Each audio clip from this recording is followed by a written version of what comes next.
आज माशाल्लाह गंदम के लिए जी ज़मीन तैयार हो रही है। तो इंशाअल्लाह जी 5-6 दिन के अंदर काश्त कर देंगे ज़मीन को।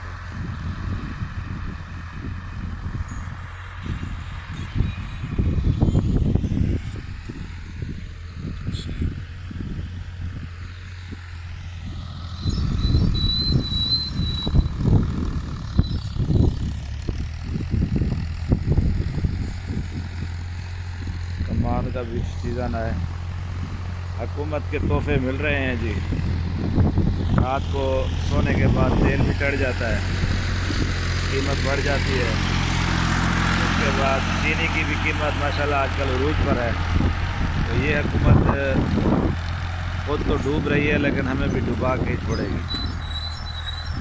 ये बंदा है जी, देख ले, जो कहता है मैं फिर भी पीटीआई को वोट। इंशाअल्लाह उसको कहना चाहिए कि शर्म आनी चाहिए इसको।